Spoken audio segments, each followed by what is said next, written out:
안녕하십니까. 노아 고조선 강의 오늘 5번째입니다.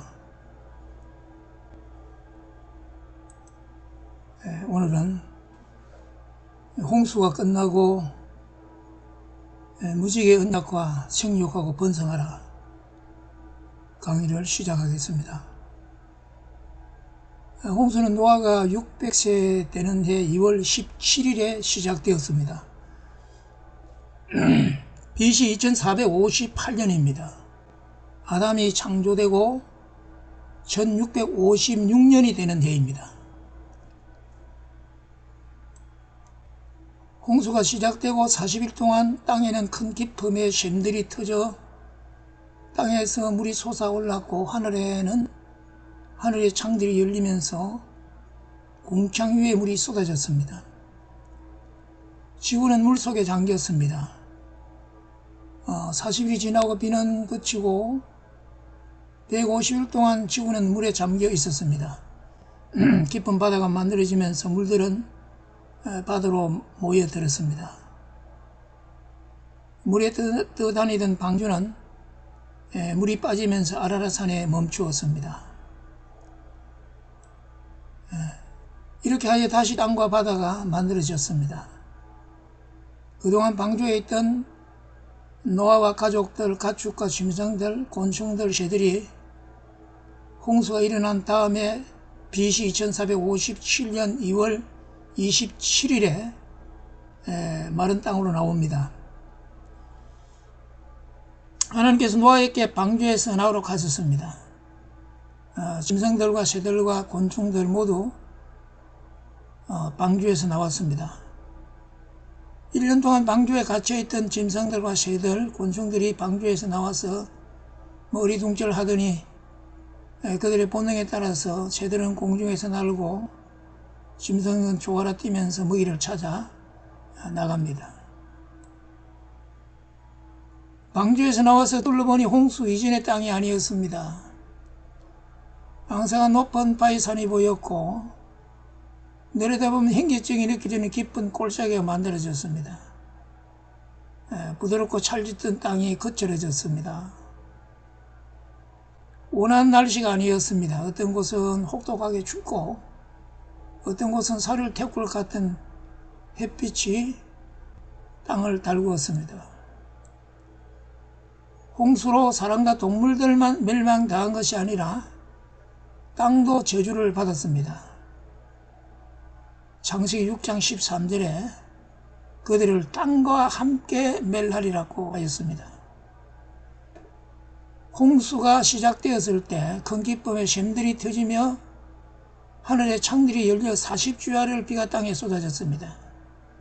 지구는 150일 동안 물에 잠겼습니다. 이러한 격동 속에서 지구는 온전할 수 없습니다. 창조되었을 때 지구가 아닙니다. 큰 기쁨의 샘이 터지면서 땅이 솟아올라 높은 산이 생기고 깊은 바다가 생겨졌습니다. 궁창 위에 물이 쏟아져 내려 궁창 위에 물이 없어지고 지구 대기의 변화가 일어났습니다. 온화하였던 지구가 아닙니다. 지구가 150일 동안 물에 잠겼을 때 지구의 공전과 자전은 계속되었으며 하루에 2번씩 밀물과 썬물은 계속되었습니다. 그 과정에서 지구는 상처를 입습니다. 따뜻했던 지구, 부드럽고 찰졌던 지 표면은 홍수의 소용돌이 속에서 거칠어졌습니다. 앙상한 돌산이 높이 솟아올랐습니다. 그 많던 사람들 한 사람도 보이지 않습니다. 홍수에 다 죽었습니다. 사람들도 동물들도 다 죽었습니다. 각양각색으로 아름답게 노래하던 새소리가 들리지 않습니다. 사람을 무서워하지 않고 가까이에서 풀을 뜯던 사슴들이 보이지 않습니다. 아름다운 색깔로 피어나 향기를 내던 꽃들도 보이지 않습니다. 적막합니다. 사람들은 노아의 8 식구들 뿐입니다. 노아의 아버지 라멕이 노아를 낳고 59년 595년을 지나며 자녀를 낳아 많은 형제들이 있었고, 노아의 할아버지 무두셀라가 187세에 노아의 아버지 라멕을 낳고 782년을 지내며 자녀를 낳아서 삼촌들과 사촌들도 많았는데 그들 중 한 사람도 살아남지 못하였습니다. 친구들도 있었는데 이제는 볼 수 없습니다. 사방을 둘러보는 노아는 허전하였습니다. 공허하였습니다. 쓸쓸하였습니다. 노아의 눈에 눈물이 고입니다. 인간이 범하는 죄가 무서워졌습니다. 이렇게 된 것이 인간들이 하나님 앞에서 죄를 지은 결과입니다. 홍수 이후의 땅에서 살아갈 노아의 후손들은 이제는 범죄하지 말아야 한다는 것을 뼈저리게 느낍니다. 거처할 처소들을 지어야 합니다. 농사할 밭도 만들고 가축들의 우리도 지어야 합니다. 산에서 내려와 적당한 땅을 찾아 거처를 짓고 우리를 만들고 밭을 만들었습니다. 모든 것이 없어졌기에 다시 아담이 창조받은 이후에 바로 그 시대로 돌아가게 됩니다. 동철로 만들어 쓰던 도구들이 다 없어졌습니다. 그래서 다시 만들어야 하는데 그것들은 쉽게 만들어지는 것이 아닙니다. 그래서 쉬운 대로 돌로서 그런 것들을 만들어 써야 하는 것입니다. 그래서 다시 석기 시대로 돌아가게 되었습니다. 노아는 방주에서 나와서 먼저 하나님께 제사할 제단을 쌓고 정결한 짐승과 새를 잡아서 하나님께 제사를 드렸습니다. 노아의 제사를 받으신 하나님께서 노아에게 다시는 홍수로 인간들을 멸망시키지 않겠다고 무지개로 약속하십니다. 무지개는 하나님께서 다시는 홍수로 세상을 심판하지 않을 것을 약속하신 정표입니다. 이것이 무지개 언약입니다. 그리고 노아의 아들들에게 생육하고 번성하여 땅에 충만하라고 하십니다. 다시는 사람으로 인하여 땅을 저주하지 않겠다고 약속하십니다. 육식을 허락하십니다. 홍수 이전의 땅과 기후가 아니기에 인간의 먹거리를 위하여 육식을 허락하신 것입니다. 사람들에게 육식을 허락하면서 동물들도 육식을 하게 됩니다. 노아는 가손을 만들어 포도를 심었습니다.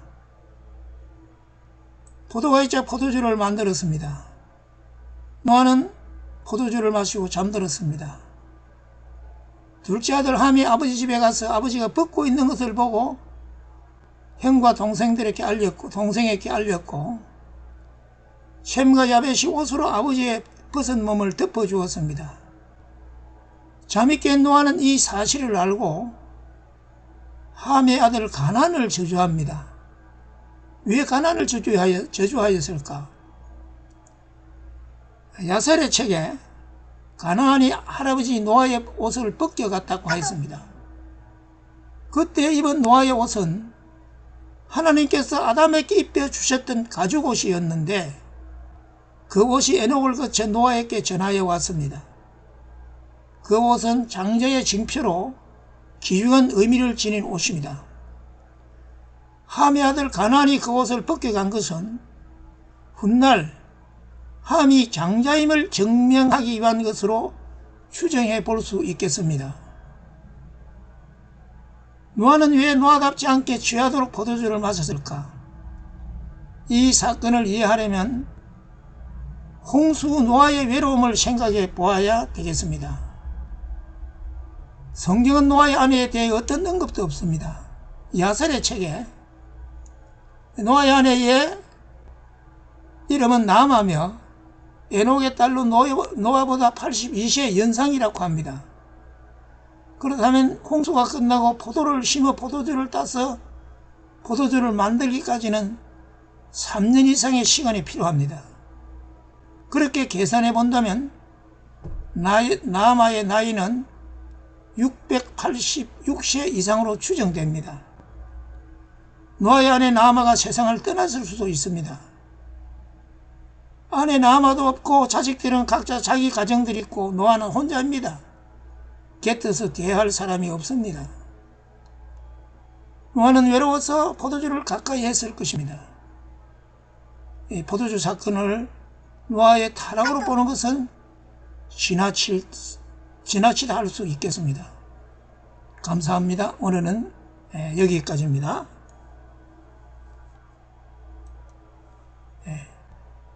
강의를 마치겠습니다.